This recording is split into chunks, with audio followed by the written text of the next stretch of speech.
What's up? What's up? What's up, everyone? How's it going, Zach? Going pretty good, man. Doing really well. Feeling good. Saturday, always a nice day. Oh, it's fucking gorgeous outside. We went for a nice walk this morning. That was good. Had a cup of coffee, chilling. Ready to talk about the internet media happenings as we do here on the Vanguard. But yeah, how about you, man? How you doing? Feeling better? Sorry, I was pouring my water. Yeah, doing great, doing great. Glad to be back today. Got some spicy shit to talk about as always. Really excited actually to break down today's topics. A lot of interesting dialogue that I think is going to come out of this discussion today. So super excited about that. Great to see you, comrades, trickling into the live stream, into the chat. What's up? What's up? What's up, everyone? If you haven't already, please smash that like button. It really helps promote the stream and the algorithm, which is increasingly censorious and smushes down independent leftist channels like ours. So again, that's a great way to help us out. Just hit that like button if you haven't. Really, really appreciate that. And while you're at it, subscribe to the channel. Come on, guys, subscribe to the channel.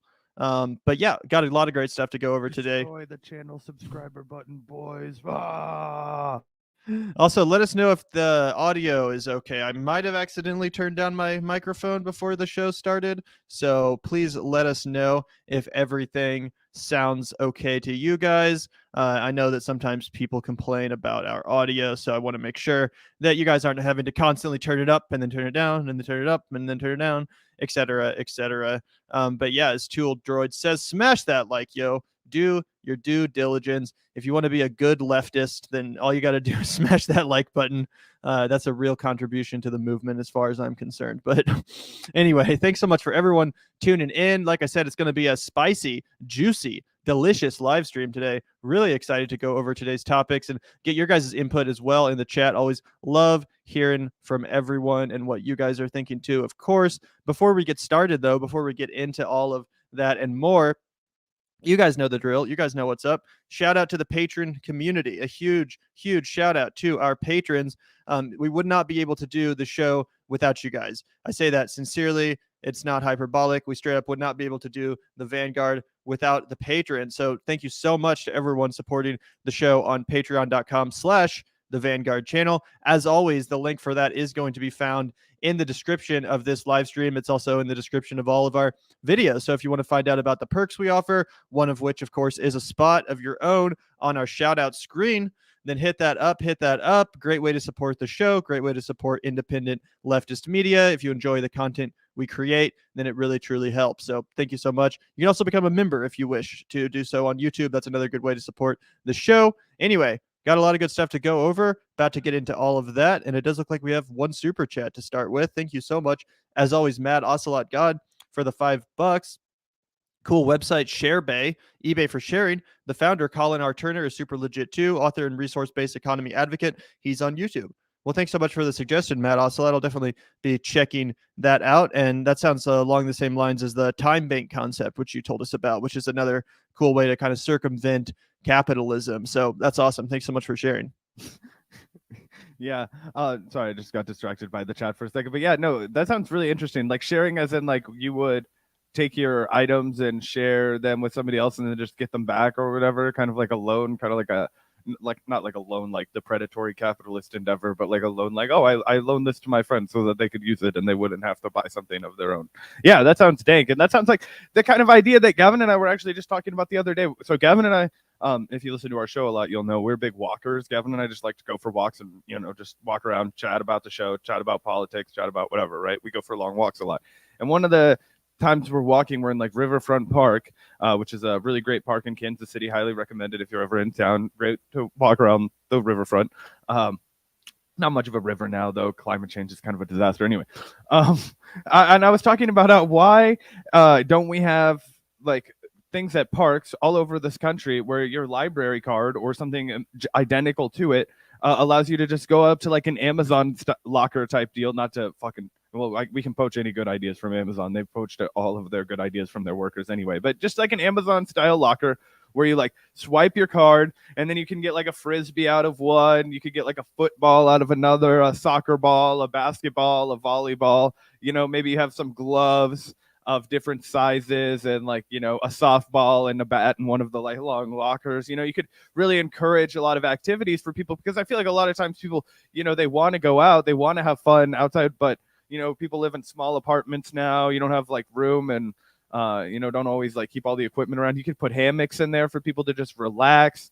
You know, those things that people walk on in the park where they practice tightrope walking, those are cool. That would be easy to keep in one of those things. Like, we need to do more sharing type shit in our government. I feel like that's something that everybody would kind of agree on, that's like not too socialist, but would make a meaningful difference in people's lives. And then would also create like a good segue into like expanding on that, you know, kind of like the library. Yeah, absolutely. The library is such a great resource, very underrated aspect of our, you know, socialism in America that no one really gives it credit for, but it is socialism if you think about it. And something else in the same vein that we've talked a little bit about, Zach, is, you know, if we ever got to a certain size and we're ever making enough money, we'd love to kind of set up a studio that, you know, other lefty content creators could come in and out of and use the microphones, the webcams, the computers, etc., to make their own lefty content. Because of course we want to encourage more people to join in on this scene and spread the message of leftism, you know. So that's another great idea, because one of the big hurdles, you know, from stopping people from getting into YouTube and making content of their own is lack of access to microphones, cameras, laptops, all that kind of technology that makes it work easily. So, and also just a quiet place to work too. Yeah, exactly. So yeah, great suggestion, Matt Ocelot. God, really appreciate that. Always love hearing about some ideas such as those. But yeah, again, thanks everyone for tuning into today's live stream. We're about to get into some super interesting news, some lefty drama online, also some interesting pushback from Breaking Point's own audience as far as their new Tucker Carlson take goes. That's an interesting topic.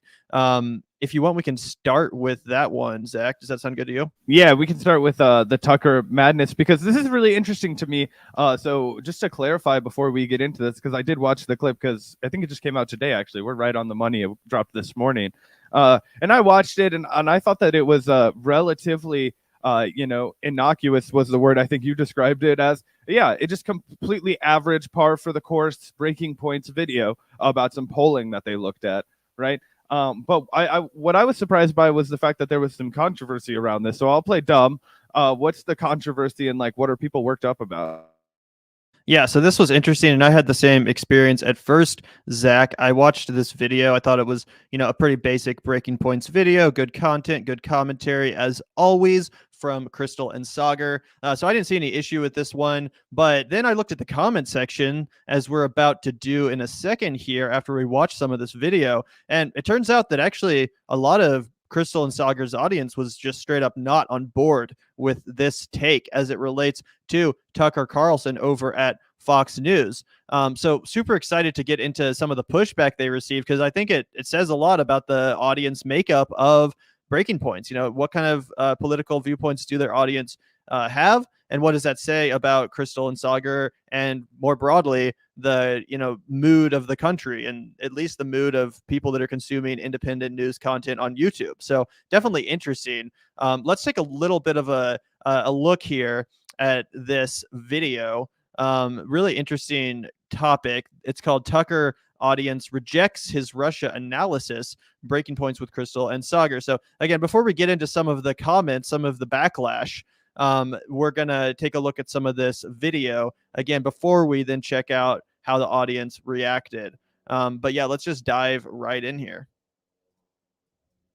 Here on the show about how cable news is influential, but it may not be as influential as a lot of people think, especially whenever it comes to Tucker Carlson. Let's put this up there on the screen. There's a lot being made, Crystal, about Tucker and his coverage. I'm not going to say it's not important, but if you actually look at this new Pew Research polling, what they find is that the Tucker Carlson view, especially on Ukraine amongst the GOP base and even on the broader U.S. population, hasn't had a whole lot of effect. And I think that one of the problems that people have is that they look at Trump's influence on the GOP base, and then they try and analogize that to Tucker or to anybody really, Hannity on Fox News.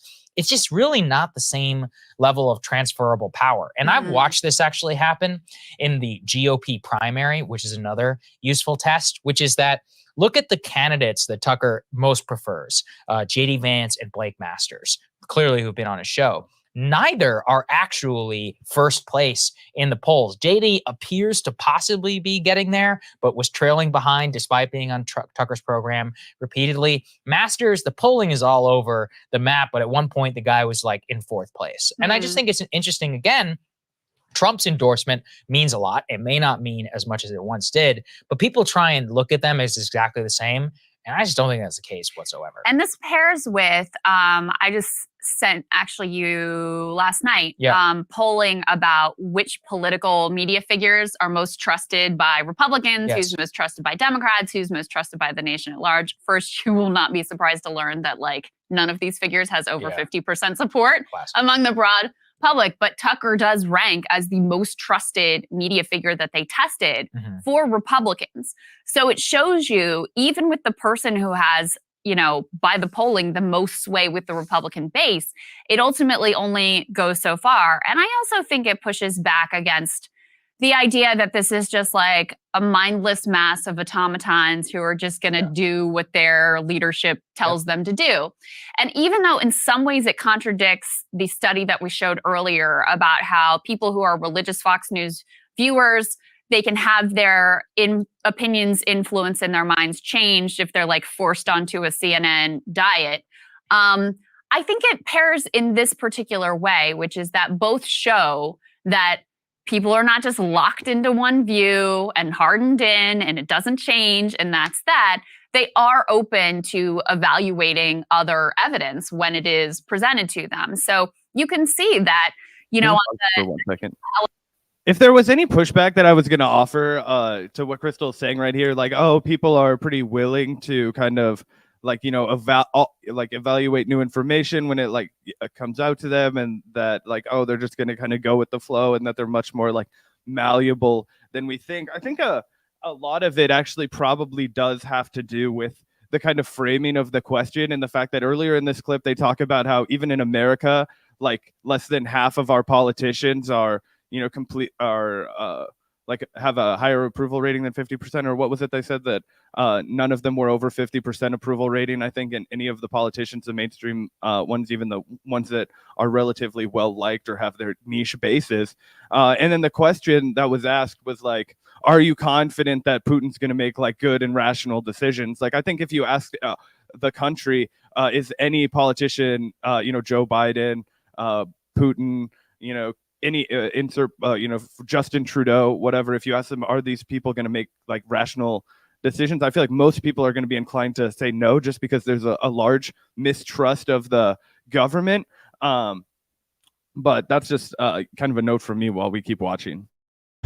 Yeah, absolutely correct. And thanks for the super chat, Mike. By the way, Tucker is the textbook definition of a fascist. Certainly a phony, faux populist. I'll definitely, you know, agree with you there. Thank you, Mike. If I will, you know, ascribe his popularity, his ratings to anything, I will say that I think a big part of the reason why he does have such a devoted audience is because for all of his flaws, and I'm no fan of Tucker, you know, you do get a slightly different message there than you do on like a Sean Hannity, for example. I think he's a little bit more sophisticated in the way he propagandizes his audience, again, by leaning into more kind of populist sentiments and just non-establishment talking points. Again, I find it all pretty phony, but I do think that he is, you know, more interesting to listen to than like a Sean Hannity or someone that's just always going to give you a predictable partisan take. Again, that's kind of why I think he's become so popular. But yeah, as I said, I think he's a complete phony. Yeah, we can keep playing a little bit more. Yeah, and also thank you, Charles, for the $5. Do you guys have an opinion regarding Tom Hartman? Not really. From what I've seen, it seems pretty legit, seems pretty based, but I don't have, you know, much of an opinion, to be honest. I don't watch a ton of Tom Hartman. Yeah, he actually, fun fact about Tom Hartman, Gavin, did you know that he wrote like a shit ton of books about ADHD? Fun fact for the audience, when I was a kid, I was diagnosed with ADHD, so I had to like, you know, go to all those thingies. But anyway, Tom Hartman writes a lot about ADHD. That's literally all I know about the guy. I didn't even really know he was a leftist. But yeah, I think, doesn't he have like a like a talk radio show on like satellite radio or something. Yeah, sorry, I'm not like massively familiar with this current political takes. But thanks so much for the $5, Charles. Yeah, thanks a lot. And let's finish off this video before we get into the audience backlash, some of the negative responses in the comment sections, which there are many. Element back up on the screen because I want to take a look at this graph again. What they ask here is whether or not you have confidence Vladimir Putin will do the right thing regarding world affairs. And you can, in fact, see when Trump is elected and you're like at the height of Russiagate and all of this stuff, and he's very friendly towards Putin, at least rhetorically, even though his policy was actually quite hawkish, you see that there's a high of somewhere around 37% of Republicans who have confidence in Putin, and it is divergent from the rest of the population. Well, now there's almost no partisan divide whatsoever. That support or confidence has completely fallen off a cliff. And those who are saying they have no confidence, you know, Democrats are at 94 and Republicans are at 92. So there's almost no difference. The only rhetorical difference is in these sort of very narrow corridors of elite Republican opinions. And clearly the base has a mind of their own on these issues. Yeah, so it is interesting to see. I think why it's important is that even as much as we talk about how much cable influences people, from my experience, most people who love Tucker and who watch Fox, their only uniting view is on the culture war. Whenever it comes to foreign policy and stuff. I'm muted. I'm sorry. That's ding, ding, ding. That is what I wanted to get to, because I think this is a spectacular point. And I completely agree with this. And I think that, it really does show that, if anything unites both of the Democratic MSNBC, rabid, CNN watchers, right? And the Fox News people, it's the culture war. What connects the people who are like Sean Hannity, Fox 4 watchers, and new Tucker Carlson, whatever. It's the, quote unquote culture war issues. And that is where the money-making machine is in media right now. It is the quote-unquote culture war. And that's why MSNBC is struggling right now, because without Trump, they have a big void in what they built their culture war around. And it's all just, again, to keep us from talking about class issues. And that's not to say that some of the elements on the right wing's, quote-unquote cultural crusade aren't fucked up and terrible. Like, obviously, we radically oppose them. But the reason why they're on the table for discussion at all is because it doesn't threaten, their ability to make money. Otherwise, MSNBC wouldn't be talking about those, right? So if it's like, if MSNBC is dunking on Fox News, it's never because, they're not they don't want to distribute the wealth or whatever, you know what I'm saying? Because they are financed by Wall Street, because they're all financed by Wall Street, right? That's why they can't do gotchas on that anymore. Yeah, 100%. And honestly, one of the reasons why I do actually value Sagar's commentary, and the reason why I actually enjoy listening to him, is because he's basically one of the very few right-wing kind of conservative voices that's not just constantly hung up on the fucking culture war. Seemingly all the right wing has at this point is culture war garbage. Let's talk about critical race theory for the 100th fucking time. Let's talk about the don't say gay thing over and over again. They're going to teach your kids about their gender in 3rd grade. Or like, bro, like, how fucking disconnected are you from the actual needs, the actual struggles of working people in this country? Obviously, if you're watching Fox News all day, then you're going to, have strong opinions about the critical race theory. But like, I'm really focused on serious issues that are actually affecting people. Again, not that all culture war issues, not that all identity politics issues aren't worth discussing. Of course, I'm in favor of LGBT rights and all of that stuff. Of course, I'm in favor of teaching, school children an accurate picture of American history. But right-wingers just focus on that almost at the expense of anything substantive. And again, the one reason why I actually enjoy hearing from Sagar, even though I often disagree with him quite massively, is because he does actually focus on substantive issues like labor issues and big tech and stuff like that, versus just constantly beating the culture war drum. And like you said, Zach, I think he's completely correct here that, a part of the reason why this poll is the way it is as far as viewers' response to Tucker Carlson's Russia segments is because they just don't care as much about that as they do about the culture war issues, which again completely seems to define the right wing right now. And unfortunately, the Democrats aren't doing a very good job of presenting a counter narrative. They basically just roll over and lie dead on the ground in a chalk outline of themselves, completely allowing the Republicans to define the narrative in the country, despite the fact that the Democrats are currently the ones in power. So, it's their fault too for letting it get to this, place. But yeah, let's be honest. The right wing is basically a cesspool of culture war garbage at this point, with very little of substance to bring to the table, very little as far as an actual, economic agenda that would help American workers or, laborers or anything like that. Yeah, 100%. And, we can let this play a little bit longer if you want to. I think they're going to round out the point that they just made and then it's over.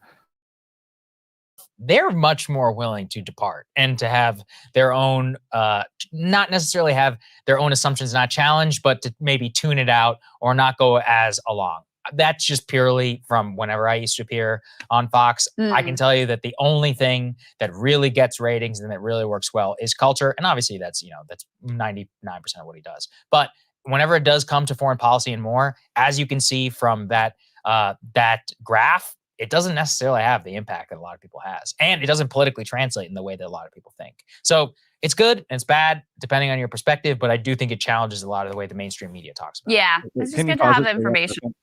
Yeah, because disruptive bodies, that's not what we're saying at all. We're saying the reason that LGBTQ issues are able to be discussed and claimed by the more MSNBC mainstream Democrats is because it's not going to be a threat to their ability to continue to make money. When it is, they will not fucking talk about it. But when it is not, they're happy to go along with those ideas. That we were discussing this within the parameters of cable news. Obviously, Gavin and I stand 100% in solidarity with any LGBTQ comrade. I think that goes pretty much without saying if you look at the history of our channel. But we're talking about within the context of cable news and the terms of discussion that you're able to have if you're doing it on a major news network.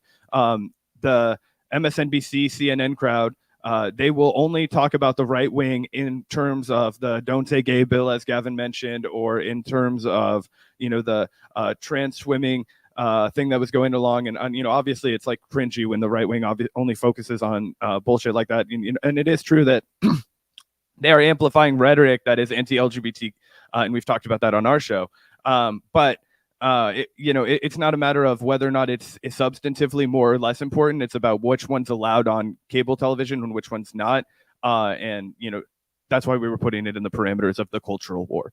Right. No, of course I care about social issues and LGBT issues as much as any other issues. The only point I was making that seemingly every time, especially around election year, especially around midterm time, the right wing pulls out all of these nonsense culture war issues, such as critical race theory, hyper focusing on trans swimmers and stuff like that. Again, it's not that it's not important. It is important, but I'm not going to fall into their trap of, let's, fight the culture war 24/7. I don't know.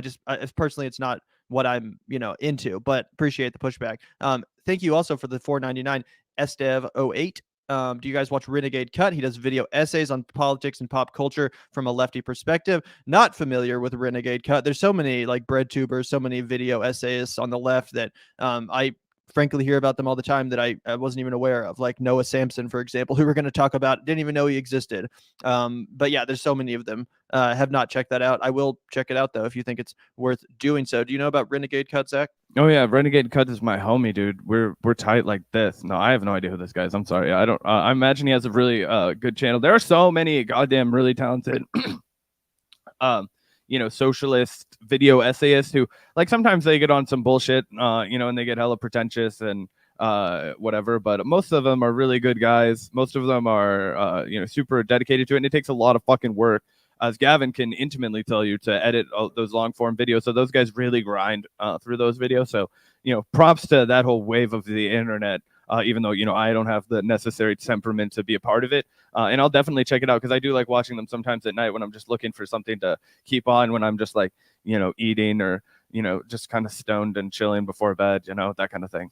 Yeah, a lot of great content out there. So thanks for the recommendation and the donation. Also, thank you, Julian, for the 1999. Have some money. Well, thank you so much, Julian. Really, really appreciate that. That's super sweet of you. So yeah, thank you so much. Really helps out the show. Yeah, thanks so much for the donation, man. We really appreciate it a lot.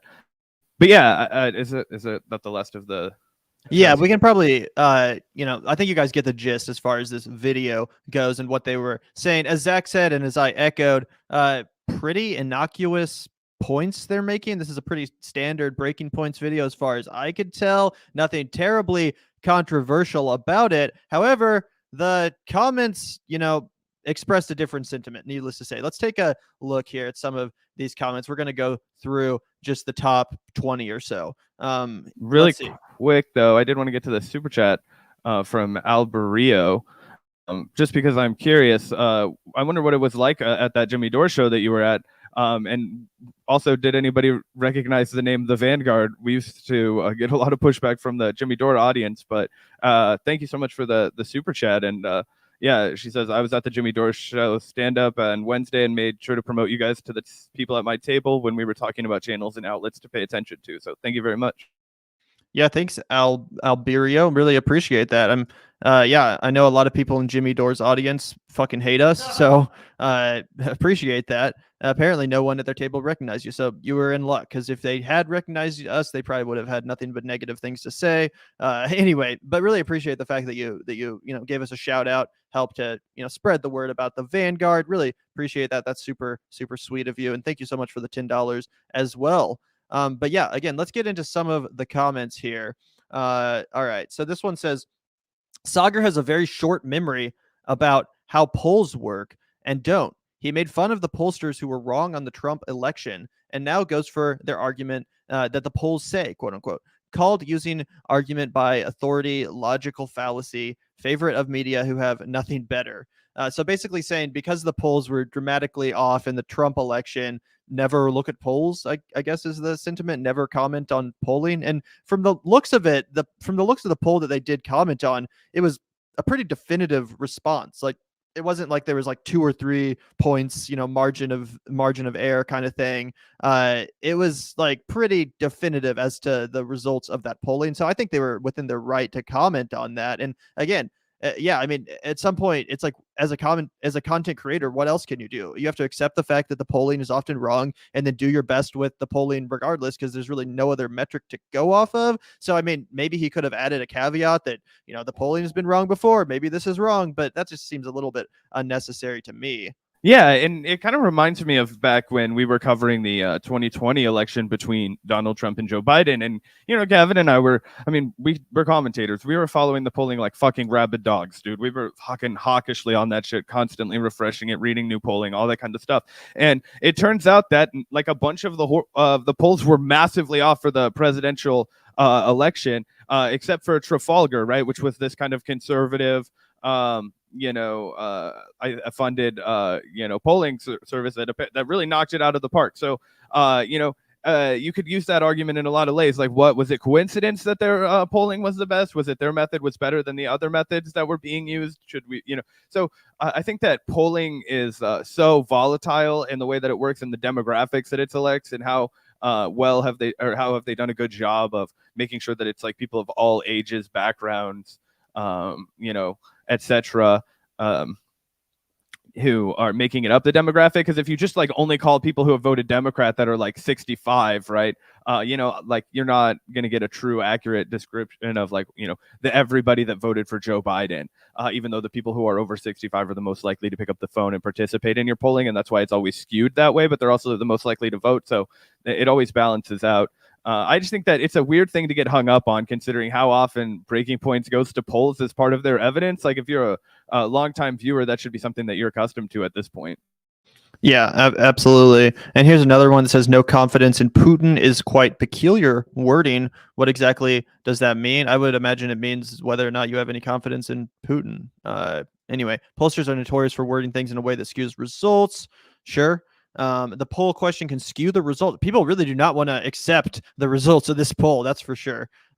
This is so out of touch I'm a black woman from NYC, former Democrat, now independent. I watch you guys, Tucker, Rising, and other independent news programs. I hate the MSM. I've been loving Tucker's commentary on Russia, Ukraine. He's saying what the MSN will not, and frankly, what I'm thinking. And that kind of backs up the point that I was making, which is despite the fact that, in my opinion, Tucker's a total phony, he does present a slightly different kind of talking points than you hear on like a Sean Hannity, for example, or any of the other talking heads. He definitely has more of like a, specific faux populist approach. But there's another comment dissenting. Did you have a comment on that? Yeah, one? I think that's an interesting thing because we are starting to see in a way that I don't know if I ever expected this, but I guess it kind of makes sense if I really like force myself to try and think about it. Is this weird? Like, oh, I used to be a Democrat and then I became an independent, and now like Tucker Carlson is the voice of reason in my news diet. Like,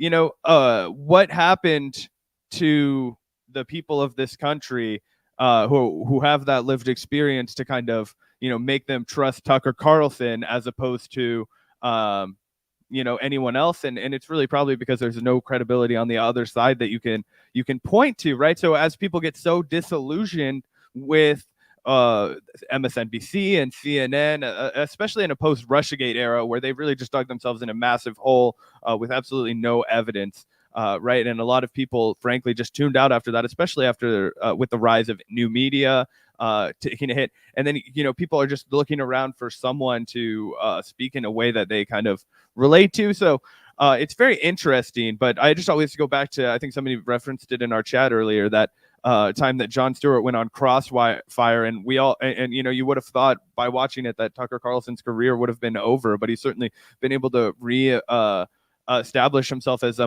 more way more impactful cultural force than Jon Stewart, the guy that kind of slayed him on his own show. So anyway, that's a little bit of a ramble, but I think it's just a really interesting dynamic that's occurred. And I'm not trying to shame anybody. I'm just trying to understand the media that created people push in that direction. But are you surprised by that, Gavin, at all?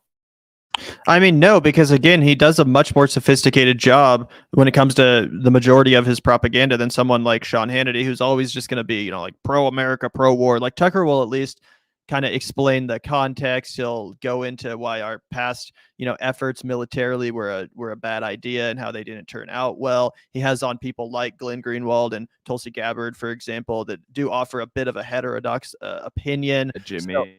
Yeah, Jimmy, etc. So again, despite the fact that I don't love Tucker Carlson at all, I think he's a phony, and I think he's pretty obviously a phony too. Like if you watch his recent conversation with Kid Rock. Bro, I got a Kid Rock clip for us. We got more Kid Rock later, but if you watch Tucker's most recent interview with Kid Rock, it's really hilarious, and you can just tell what a goddamn phony he is, because he's the number one guy that would go out there and talk about how the left, the left just loves celebrities. They want their opinions affirmed by Hollywood elites and all this shit. But then the second he's across the table from Tucker Carlson, he's like fucking, he's the biggest star fucker in the world. He's like groveling at Kid Rock's feet. Oh, tell us about golfing with President Trump. How was that? And then David Sirota. And then doing his fake fucking laugh every time Kid Rock opens his mouth. Again, I can't stand the guy. I think he's super smug. I think he's obviously a phony. But again, he does offer a slightly different spin on the news than just someone that's more predictably partisan like Sean Hannity. A good example of that would be the time where he actually gave, I believe it was AOC and Bernie Sanders credit.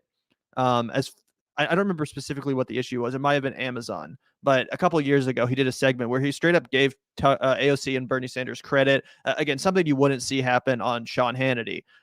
So I think that does explain a lot of it. You're just going to get a slightly more heterodox viewpoint on there, despite the fact that, in my opinion, it's still propaganda. It's still fraudulent. Oh, yeah, he's definitely, if anything, he's just a more like, he's like a fox, but it's still a wolf. You know what I mean? Like, I think his politics are pretty clear. And, I mean, I have absolutely nothing nice to say about Tucker Carlson outside of the fact that I do think that, you're right, that he does a slightly better job than somebody like Sean Hannity. It still perplexes me that, after abandoning the ship at one major MSNBC, because it's like it's corporate media that people think somehow Tucker is immune to being like corporate media, that somehow Tucker Carlson's not owned and controlled by the same powers that control everybody else in corporate media. It kind of reminds me of Rachel Maddow back in her heyday, where now she's just a total predictable partisan hack. But there was a time period when even people that were genuinely on the left would give Rachel credit for her commentary. I wasn't, watching back then necessarily, but I know a lot of people reference a better time in her history as a commentator where her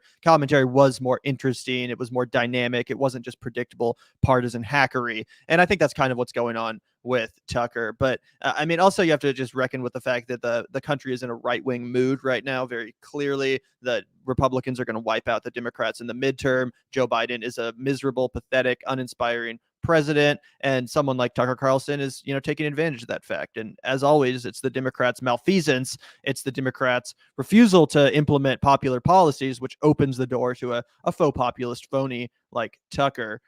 Anyway, thank you for the super chat, Sean. $10, really appreciate that. All U.S. coverage about this conflict seems to omit the 2014 U.S.-backed coup and 8 years of Ukraine's Nazis battalion ethnically cleansing over 14,000 Russian Ukrainians. Find Oliver Stone's doc if you can anymore. And yeah, I mean, not that justifies what Putin's doing, but it is true that you're not going to even hear that context on like Sean Hannity, for example, and Tucker's more likely to get into that stuff. So again, that is the reason why he has a bit more of a interesting and dynamic following, I would say.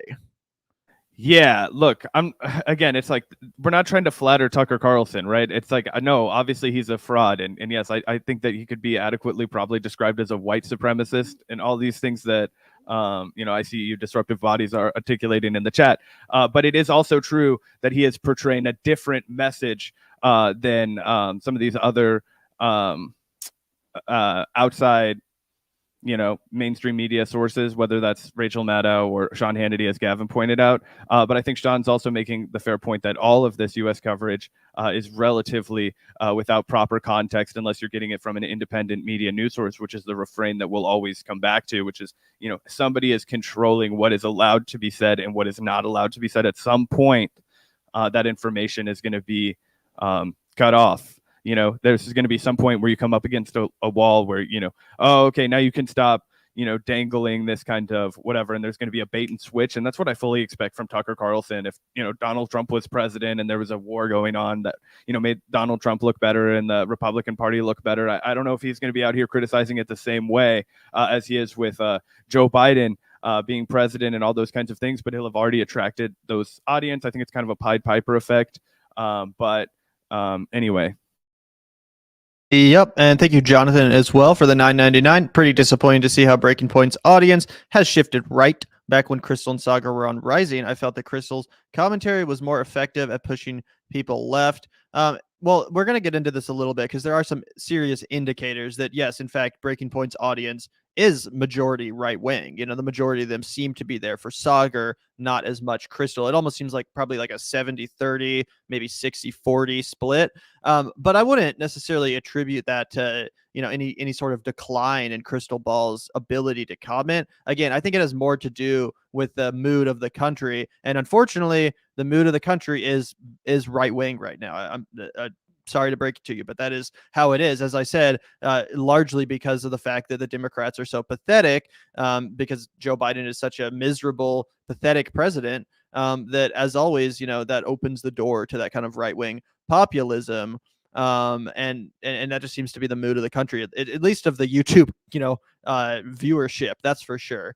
Which is why you see a lot of people grifting that crowd and, packaging their content specifically for that kind of right-wing audience. But anyway, thank you for the super chat, Jonathan. And I think, Gavin, a lot of it probably is, the fact that, there's just so much more of a sample size for right-wing audiences or just right now an audience that's weird, like for whatever reason, weirdly sympathetic to like what I would call fake right-wing populism, just a swath of it on the internet, due to the fact that the Bernie Sanders movement completely fizzled out. There was no alternative. The Democrats are completely fumbling their opportunity of power. And, there's always, a national urge for whoever's not in power, right? The party not in power is always going to be the most popular one. So yeah, I think that, this has nothing to do with like Crystal and like a decline or whatever, as you said, Gavin. But I still, so maybe I disagree with you slightly that it's Crystal's commentary being more effective in the past. I think there was just more for us to talk about. Like, Gavin and I's numbers are lower than it was when there was more hope for the progressive movement, right? And we've taken a lot. We've lost numbers because people are less interested in this, right? That's just the way it is. We have to build it up so we can sustain it, so that we can harness it. When the energy is right again, and continue pushing to ripen that energy, right, and make those things happen. But it is an interesting kind of a deal, right? I mean, honestly, I think if you put Jimmy Dore's audience up there and started bitching, and Jimmy starts bitching about Tucker Carlson, or said something like that, I think you would see a lot of those same response. So, I don't think you can necessarily like critique Crystal for that unless you're going to also critique Jimmy for that. And I think she does a way better job at not grifting to the right and putting a left-wing perspective there, but that's just me. Yeah, also, it just has to be said that in the post-Bernie era, there's just not as much room on YouTube for like Crystal Ball's style of commentary or her message, which is unfortunate because it's very similar to our style of commentary and our message. But, much like Crystal, we're not prepared to just change our viewpoints and start grifting the right wing for more clicks. We're going to stay true to what we believe and be honest with you guys. So again, hopefully there is another resurgence in progressive energy, another kind of like Bernie Sanders-esque movement that ignites that leftist spark in the country. But right now, in the absence of that, it's no secret that lefty commentary and the lefty message a la Bernie Sanders, a la socialism is not as popular as it was when Bernie was running for obvious reasons. So that has to be said too. And thank you, Christopher, for the $4.99. Wouldn't even call them left and right wing. They are perfectly creating a new way to critique the elite. They go after everyone, Biden, Trump. I think that's fair. And again, that's why I actually like Breaking Points, is because they're for the most part, they don't get bogged down in partisan hackery. They're able to critique their own respective parties. They're able to critique their own respective political movements, and it offers an interesting heterodox viewpoint. So I don't have a problem with the premise of Breaking Points. In fact, I actually, as I said, enjoy getting access to the commentary of Sagar and Jetty, even though I don't agree with it very often. I still think he's coming at it from a good faith perspective. And I, again, enjoy hearing that perspective because it enriches my own ability to, understand the political spectrum. So I'm not trying to, shit on them. I just think that's how it is. Yeah. And I think that in the same way that Gavin and I talk about how, well, what do you guys disagree on? Blah, blah, blah, blah, blah. Well, we have to come out here and like make any case that we have to each other, and then we often debate it to consensus. And now Breaking Points, Crystal and Sagar don't jump down each other's fucking throats like Gavin and I will if we want to argue.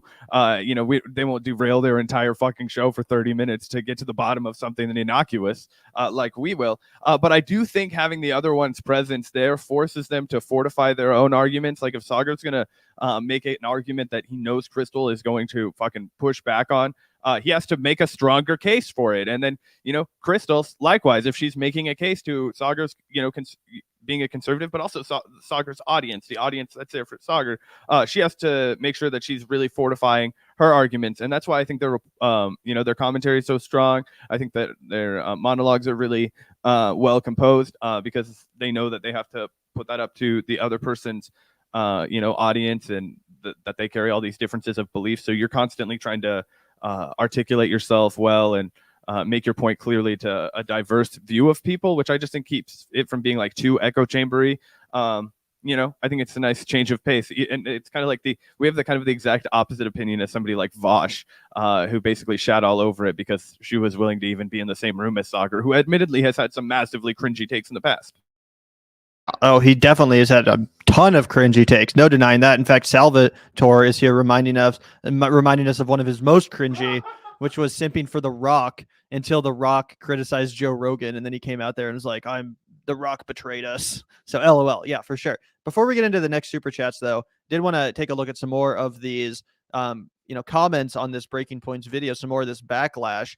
Here's another, issue with the framing of this poll. I didn't realize being against U.S. military involvement in a European conflict translates into confidence for Putin. And that is, true. It's like, as much as I think what Putin is doing is wrong, and as much as I acknowledge the literal war crimes he's committing, I still don't think it it justifies or warrants U.S. military involvement. We just don't have the right track record. We have no moral high ground on which to stand in order to, go get involved in a European affair. So, I think that's fair to say. Yeah, and also I think that just kind of echoes the point that I was making earlier, which was that, sure, you can like Tucker Carlson and you can be invested in all of these things for the culture war and, still be mistrusting of the political landscape. But I think that it's also fair to say that, on those fringe issues, like if it's really open-ended, like, I mean, just to be fair to the people in the comment section, like, I do think it is kind of open-ended, right? Like, it's not like, oh, this is like, who cares if the wording is different in the polling? But I do think that it means something slightly different than, oh, I want to go to Ukraine, or, oh, I think Putin is irrational, right? Because I think that, I think Putin's irrational, and no, I don't want to get involved in the war in Ukraine. I think, Gavin, you would admit that you think Putin's probably irrational, or you don't trust his motives, or whatever the fuck the question worded it as. But we also have absolutely, wouldn't be interested in sending weapons over there. So that's fair. But I also don't know why you would get like so triggered about this if you weren't so like sensitive about Tucker already. I don't know. Yeah, and I think that is a lot of it. Is a lot of these people seem to be big fans of Tucker.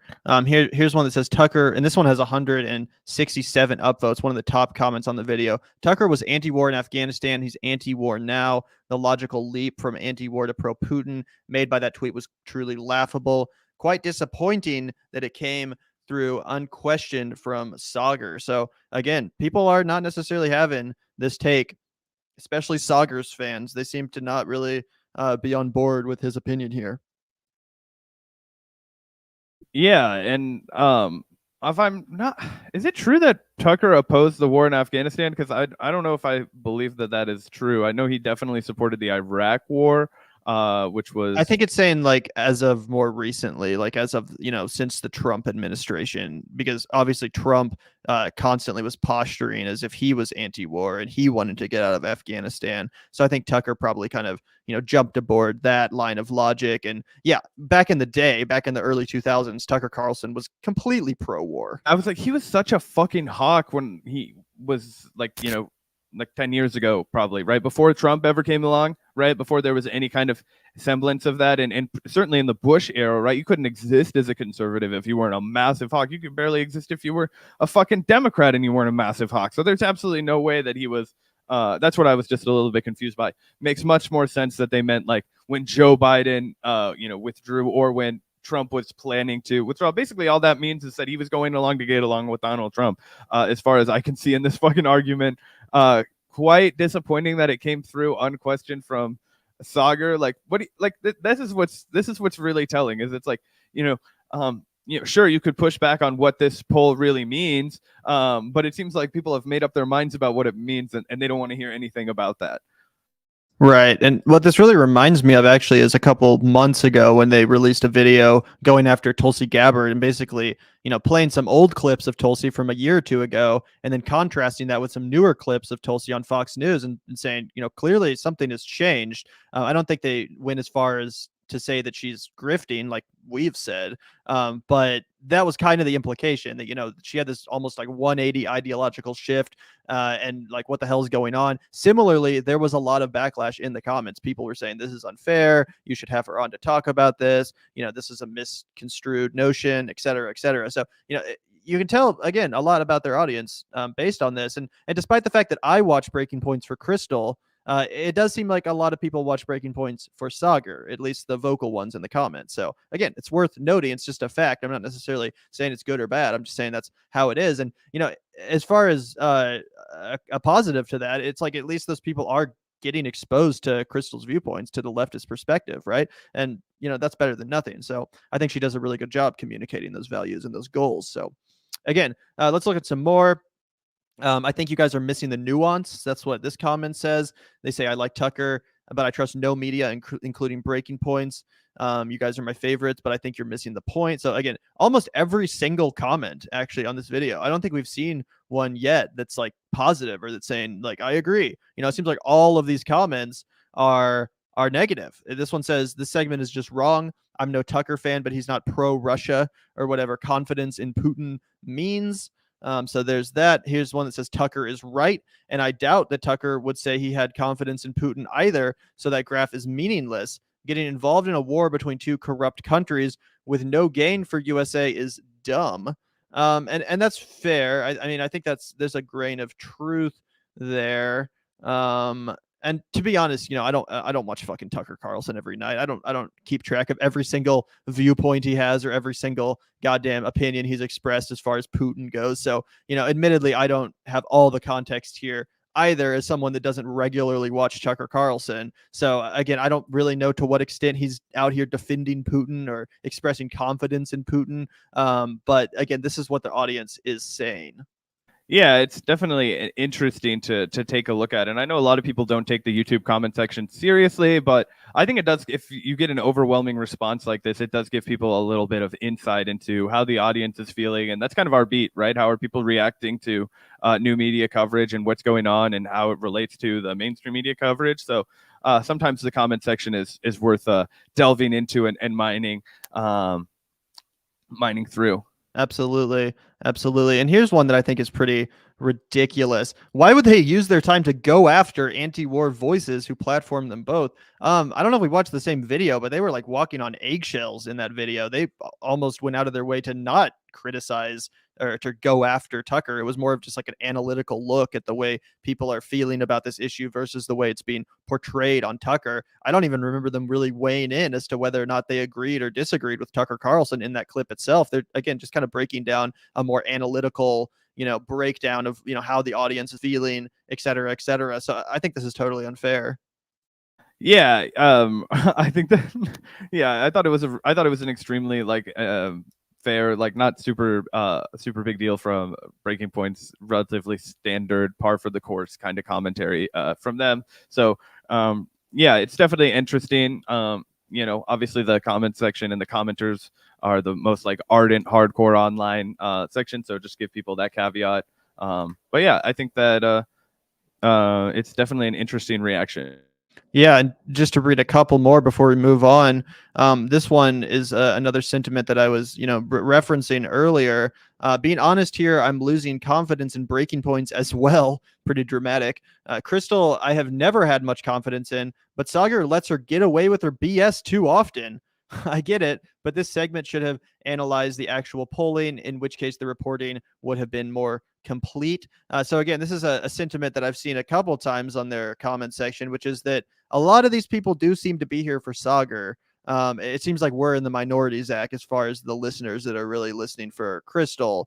But yeah, it does seem like a lot of Breaking Point's audience is the Sagar, Team Sagar, and they're just kind of tolerating Crystal Ball, which again, I think is a good thing that they're still getting her perspective, whether they like it or not. It's still important to have that perspective. So, that's interesting. Here's another one that says, what a dishonest segment. This poll question doesn't sample Tucker viewers. Tucker is very critical of the GOP establishment. Tucker has never expressed confidence in Putin. I can't believe how misleading this is. Lazy analysis. Sagar is beclowning himself. So we can probably leave it there. I think you guys get the point, but I still don't think we've come across a single positive comment. Again, here's another one. This is a bizarre segment. This is an odd segment. You're lying. People are not having this. I mean, needless to say, they're lucky that it doesn't show the like to dislike ratio, because I imagine it's ratioed against them, not in their favor, just given the overwhelmingly negative comment section. I'm honestly shocked. Yeah, I'd be interested to see how far it goes, because it's 21,000 to 750 comments. So yeah, that's from this morning. So we'll see how that all we talk a lot here out. But yeah, very interesting. Yeah, very, very interesting. And obviously this isn't a segment to attack Crystal and Sagar. You guys could find some of our videos where our comment section has kind of rebelled against us, where they've said, hey, you guys are wrong, this is bullshit. This happens to every channel, literally every single channel. If you go out of line and express a sentiment which your audience is going to disagree with, most of the time they're going to make you fucking pay for it. This has happened to every content creator. I remember when Jimmy Dore did a pro critical race theory video, the same thing happened to him. Almost every single comment was like, this is bullshit, you're underplaying this issue, et cetera, et cetera. So this happens to every channel. I think what is more of a test of integrity is seen going forward are they going to criticize Tucker Carlson again, knowing this will happen, or are they going to, take a hands-off approach and not do so because they're afraid of their audience? Again, I think that's the real test of integrity, and something that Zach and I try hard to maintain, which is that, yeah, we're going to be honest with you guys, regardless of whether or not we're going to get ratioed by you guys. Like, if we have an opinion that we think or know is going to be unpopular, sorry, but we're going to say it anyway, regardless of if it costs us a couple dozen subscribers or a couple patrons. We're not in the business of trying to grift an audience or only affirm your guys's preconceived notions, et cetera, et cetera. So again, I think it'll be interesting to see how they go forward. If they ever put out another segment about Tucker in an even slightly critical light after what's happened here, it'll be interesting to see. Did have a couple of super chats to get to. Sean Curran, thank you so much. It's the privilege of the citizens of country with the knife to the throat of the rest of the world to bicker over the political origin of anti-war voices, all from the comfort of the hilt. That's definitely true. I imagine you're unhappy with the fact that we're covering this, and my response to that is like, hey man, there are a lot of excellent voices out there that are far smarter and better qualified than I am to be parsing out the minutia of the United States imperialism. We do the best that we can here, but we also talk about a lot of bullshit. Unfortunately, that's more our lane, is covering new media. It's not, in our view, it's not actually bullshit. I think it's important that people, have a thorough analysis of the new media, just like I think it's important that new media originally did a thorough analysis of mainstream media. But it's just, that's not our beat, right? And sure, of course, we would both concede that, it's the privilege of the country with a knife to the throat to bicker about it, but it's also privileged of the rest of us to drink clean water when the rest of the when there's people in the developing world that are going thirsty or have no access to regular clean water. You know what I mean? So if your point is that we should take more time talking about that, I appreciate the feedback and the donation for sure. But if you're looking for this channel to be like constantly talking about a very specific kind of politics, that's not what you're seeing. It probably won't evolve 100% that way. But thank you for the contribution. Yeah, we're the bottom feeder, Sean. It is what it is. But thanks for the $10. Really appreciate that. And thank you also, M4A Now, for the $5. I'm a fan of Jimmy Dorshow, Glenn Greenwald, Breaking Points, Tucker, and you guys. Am I 100% behind everything you say? No, but I don't write off anyone because of a bad take. Well, I really appreciate that, genuinely do. And honestly, I have the same approach, despite the fact that I don't watch Tucker. Yeah, I'm also, I still sometimes get some enjoyment, some value out of Jimmy Dore's content. Definitely Glenn Greenwald. He's a friend of the show, as you guys know. And of course, I watch Breaking Points too. Obviously, I don't agree with any of these people 100% of the time. There's no one I agree with 100% of the time. There's no one I even agree with like 90% of the time. We're both very opinionated people here, and we consume a wide range of political media content. So again, I really appreciate the fact that you're willing to listen, despite the fact that you might not agree with us on everything we say. Zach and I are very proud to have an ideologically diverse audience of lefty viewpoints. So again, I really appreciate that you say that, because I'm in the same boat. I don't write off people because they have one bad take either. I try to listen to a wide range of perspectives in order to enrich my own. And it sounds like you're on the same page there. So really appreciate that. And really enjoy the fact that we've fostered an audience of more reasonable people such as yourself. Yeah, look, obviously you're not going to agree with me every single time. I got ratioed to shit in the comment section the other day when I defended the slap instance. And then I actually got some backstory. Turns out that's a whole cup of drama that I didn't even know I was wading into with the Jada Will. Gavin got me all cut up to speed after I got on that high hill anyway. But anyway, you know what? It happens to everybody, right? I appreciate people who, want to consume a heterodox amount of content. As Gavin said, I don't really watch. I've never, ever watched Tucker for pleasure, only for this kind of content that we do here at the Vanguard. But hey man, everybody's media diet is different. So thank you. Absolutely. Thanks so much for the kind comment, and really appreciate the fact that you're enjoying the show. So thank you very much. And also thank you, Sean. Once again, it's embarrassing that these political spectrum arguments ultimately originate American ego rather than empathy. Sure. Yeah, and I think, and Sean went on to clarify after I responded to his last question. Yeah, I definitely agree with the sentiment of what you're saying. It's just that I think kind of all kind of conversations happen amongst people, right? Like if we were doing a podcast about like fruits and vegetables, you could kind of still make these kinds of arguments. It's like, well, you're so lucky to eat fruits and vegetables while there are so many people starving without any fruits and vegetables. Like, okay, I could make a show about how nobody has fruits and vegetables, but this is a show about fruits and vegetables. Like, you know what I mean? So I definitely appreciate the where you're coming from. It smells like my neighbor is smoking some dank chronic right now. Oh, fucking jeez, man. Like, I don't give a shit, but I'm like, wow, it is fucking loud in this joint. So that's hilarious. Good for him. He got the sack. But anyway, thank you, Sean, for that extra $5 donation. And I appreciate that you're a fan of the show. We really appreciate the donation. Yeah, thanks so much, Sean. Really appreciate your contribution and your perspective. And also thank you so much, Kate, for the 1999. Really appreciate that. That's super generous. I watched Jimmy and you guys too. It's not an either or. I love your well-explained takes and the spicy coverage too. Well, again, thank you so much, Kate. And I love the fact that we have fostered a more reasonable audience than what we had a couple months ago when a lot of people just completely lost their shit because we mildly criticized Jimmy Dore for the first time. So again, thank you for sticking around. Thank you for being reasonable. And sometimes I watch Jimmy too. I still think there's some issues that he's 100% on point when it comes to. It's just that he's disappointed me a couple times, and I definitely don't have the same positive opinion I once did. But I still think he has his place on the commentariat spectrum, and really appreciate the fact that and we give him credit when he does. Like, right. we reacted to his Chris Hedges clip the other day when he went on Tucker Carlson. We were like, yo, this is a good job, Absolutely. Yeah, we give everyone credit, and we also criticize everyone where it is due. So again, appreciate the fact that you recognize that and appreciate our show regardless. And I know we do have a lot of, crossover with Jimmy's audience, and obviously everyone's welcome here. We're just, talking shit, giving our opinions. It's not that deep, but really appreciate the donation, Kate, and the kind comments. Really means a lot. Thank you, Charles, for the $5.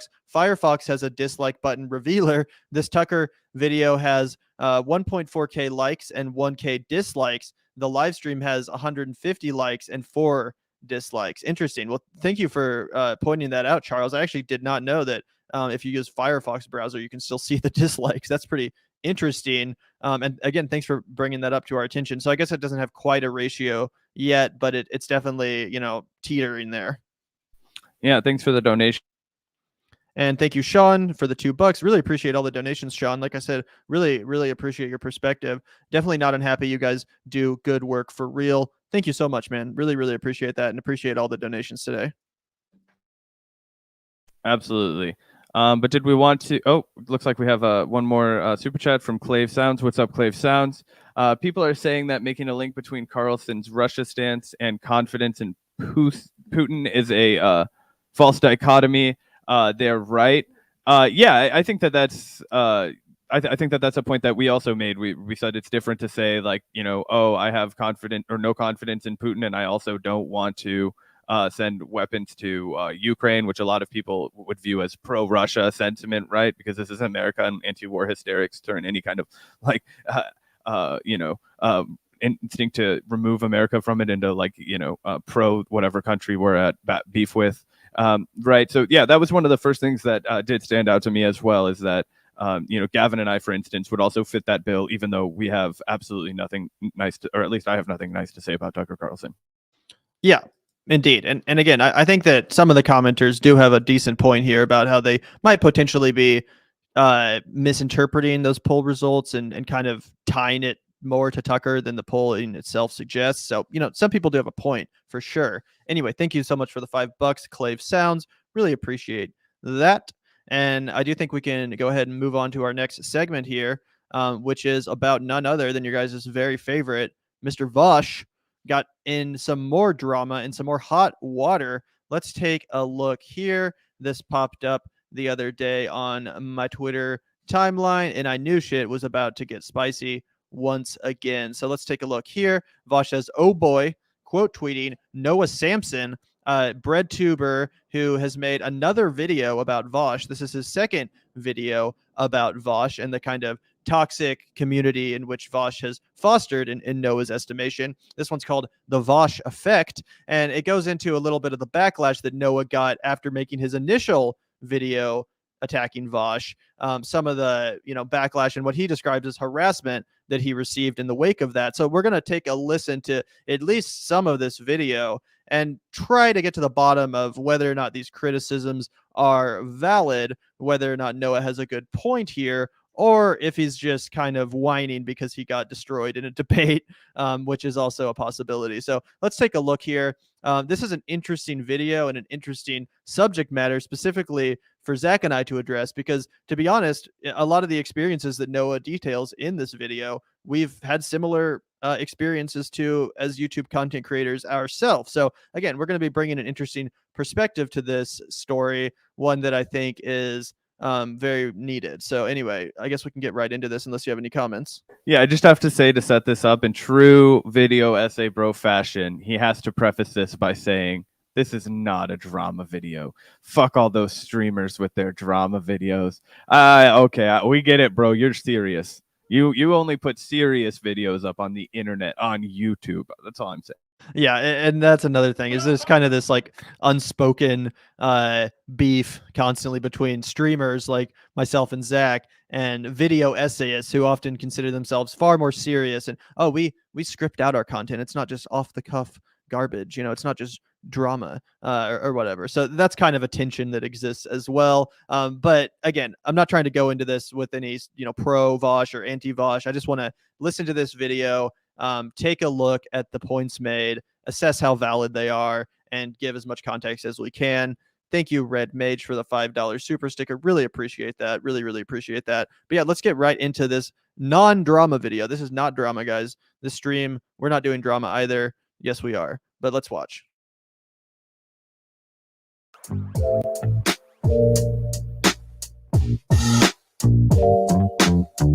Microscope. Hey everybody, welcome back to the channel. How's it going? I hope you're doing well. Check out how green everything is. Check out how green all that stuff is. Check out how green everything is. Check out how green all that stuff is. So a little while ago, I released a video called Solving the Debate Bro Problem. This video set out to criticize two left-leaning political live streamers, Vaush and Xanderhall, for behavior that I found problematic. I looked at a few different examples. So Vaush's interaction with the smaller video essayist Professor Flowers, Xanderhall's video that was critical of myself and some other lefty content creators, and various elements of their respective communities' behavior. After the video's release, Vaush and Xanderhall both reacted to it live on their streams in videos that have since been uploaded to YouTube. They had many criticisms. I went on to Vaush's stream to talk with him about some of those criticisms. Vaush also released another video on the subject titled Solving the Video Essayist Problem, which was critical of my video's argumentation or lack thereof. Some say that, not me though. I would never say that. I've linked all of those in the description if you're sort of a creep that wants to watch all that stuff. The video's reception was, well, divisive might be the right word. On the one hand, you had a lot of people who understood where I was coming from, who empathized with my frustrations about these spaces, or just were able to have a laugh at the way I went about highlighting them. Vine boom sound. Vine boom sound. Vine boom sound. Vine boom. On the other hand, though, a lot of people didn't like the video. This dislike ranged from, hey man, normally like your videos, but this one was a miss. This wasn't it, Chief. Mr. Chief, this was not it. Mr. Chief. Halo 7. Marriage, all the way to this is the worst video essay of all time that should be wiped clean from the internet along with your channel. The latter response was basically the takeaway from the streamers themselves. I am not joking when I say to all of you with full sincerity that this is quite possibly the worst takedown I've seen. It's really disappointing how much of the online left can be convinced by such stupid arguments if they're said by somebody with a nice mustache and some bisexual lighting and the lo-fi chill music in the background. Vaush at one point even offered me a cash reward of double the video's ad revenue to take it down. If Noah Samsen deletes the video and publicly retracts the information within, then he can screenshot the AdSense info within it, and I will give him money so that he doesn't lose a cent from deleting it. I'll double it. So naturally, I took it down. I got the money and then I put the video back up. I plan on doing that a few hundred more times. Vaush just keeps paying me. Unlimited money glitch. Motherload. Just kidding. That whole thing was a joke. I can't take money from the CIA. I still use TurboTax. It would be a mess. But okay, why are we here today, Noah? Why are we talking about your last video? Grow up. Move on. Well, I want to talk today. All right, I want to admit it was slow. It was slow to get me to win this guy over, but when he really hits a run with his jokes, where I'm like, all right, I see. I'm shedding my begrudgment towards the video essay bro, voice narration, NPR style, and now I'm like, all right, this guy's got jokes. Yeah, actually, I was watching Vaush react to this video last night, and he also gave him credit for those jokes and was laughing at them. So, yeah, got to give credit where it's due. Noah does seem pretty funny, and overall, he seems like a well-intentioned, good faith actor, regardless of whether or not you agree with his criticisms. I think he's coming from a good place here. But yeah, let's watch some more of this. Also, thanks Red Mage. Samsen removed the bisexual lighting for grass. LOL. Yeah, that is pretty. That was a pretty funny comment by Xander Hall. Someone who I'm not super familiar with. I think he's kind of like a Vaush sycophant channel, but not 100% familiar with all of his content. Anyway, that was pretty funny. I think it's Mike H as well in the Breaking Points Facebook group, and there's a lot of Fox stands libertarians in it. They think Breaking Points goes after stereotypical libs. It's a right-wing show. Thanks for your commenting your experience there, Mike. Really appreciate that $5 donation. Yeah, I'm not surprised that there's a decent number of right-wing people in the Facebook group. I feel like Facebook is another one of those boomer-friendly fucking platforms now that it's largely right-wing. I don't have a Facebook, so this is conjecture. I deleted it forever ago. But I feel like that like my grandma, always on Facebook, she would fit that like right-wing demographic of people who would be interested in clicking on that kind of content if she knew it existed. You know what I mean? Absolutely. Thank you, Sean, for the $5. Really appreciate all the donations today, Sean. Really genuinely appreciate that. Heard Sean lives in Beverly Hills. He actually grew up in Beverly Hills. I believe he now lives in Washington. For commentary, don't ever trust anyone who has never had to clean a public toilet at work. This applies to Hassan as well. I mean, yeah, it's definitely true that he had an advantage on the rest of us growing up. Zach and I have both proudly cleaned toilets for a living at one point or another. So yeah. I was actually gonna say I Tom Sawyered that shit when I've seen Gavin clean toilets. Gavin was on porter duty like a motherfucker at AMC. I don't know why, but they would always put him on porter duty, but he was okay with it. Well, actually I didn't mind it because I could listen to my headphones in there and hit my e-cigarette, which is what I constantly did because you just rope off the bathroom and then just chill in there for like as long as you need. But yeah. I never had to do porter duty a single fucking time at AMC, but eventually I had a job at like fucking Sarpino's, and that was terrible because one time I drew the short stick and I had to clean up this like old woman shit off the floor. So I've definitely cleaned my fair share of bathrooms, just not at AMC. I was mostly making a joke. Yeah, I know. Anyway, let's watch some more of this. About what I experienced in the aftermath of making it. I want to do this because after I released the video, frankly, some weird stuff happened and some bad stuff happened. And I want to talk about that and connect the weird, bad stuff to the experiences of other people. I want to outline how this happens, what the backlash from debate streaming communities looks like, what's at stake for some of the people who experience it, and maybe what can be done about it eventually. Probably not today, but someday. So yeah, super vague, but I will get into it. Right after, we quickly take a moment of I don't know. Okay, back to the video now. All right, so after all of the events that I went over, which was my video, the responses, the debate, and the other content, I started seeing one comment pop up in different places on the web. The comment says that basically in my conversation with Vaush, I walked back my entire video, admitted to it being full of lies and misinformation, and should therefore delete the video. I've received versions of this comment hundreds of times, maybe thousands at this point if we're counting tweets, from not only fans of these creators, but from the creators themselves. So is this what happened? Did I walk back my video in the debate? And at first, I wasn't sure. So I watched it back, only to discover that, no, this did not happen. In my conversation with Vaush, I conceded 3 points, and none of these points stand in the way of my video's main arguments. The driving issues behind my video, the reasons why I made it, were Vaush's treatment of Professor Flowers and Xander Hall's problematic language. The 3 points that I conceded in the debate had nothing to do with these. It has been a little while, so if your memory's a little hazy on it, I encourage you, go back and watch the debate. That is what happened. And yet, here we have countless people jumping into my comment sections to self-righteously proclaim something that is demonstrably false, and using this falsehood as a justification to force my hand into deleting a video. That seems a bit weird, right? Lest this come off as me saying that no, I did not get owned actually, as I slowly shrink into a corn cob. That's not true. I did get owned. Roughly 1 million people on the internet think I'm the worst video essayist of all time. And I'm fine with that. Honestly, I am. What I'm not a big fan of though is being bullied. And sometimes it's hard for me to tell when that's happening. And I have since realized that it did happen here. Now, here one might object, well, Noah, you went onto the debate stream and you were conciliatory. You didn't argue for your positions well, and you backtracked enough points that if people got the impression that you don't believe what you said in your video, can you really blame them? And initially, I actually agreed with this point. I was like, yeah, I guess this is just kind of what happens when you go on debate streams, especially if you go on unprepared and unseasoned in the art of debate, as I was and still am. I'm not coming back on, guys, so don't ask. I should have known better than to go on that stream. Ultimately, this might be my fault, or so I thought. When I actually took a step back, though, and thought about it, and then watched the debate a few more times, I realized that no, that's bullshit. People should not be allowed to lie about stuff just because I didn't go full debate lord in the debate realm. That should not be standard procedure. I entered that conversation attempting to seek understanding. I felt bad, frankly, after seeing how poorly my video was received. Like, what the fuck is that? And how if my goal was to put a stop to the bad behavior I tried to call out, then the video was a failure. I went on wanting to try to, like, I don't know, figure out what went wrong, I guess. And when this audience of people saw me do that, what they saw was weakness. And they took that weakness as a sign to go on the attack.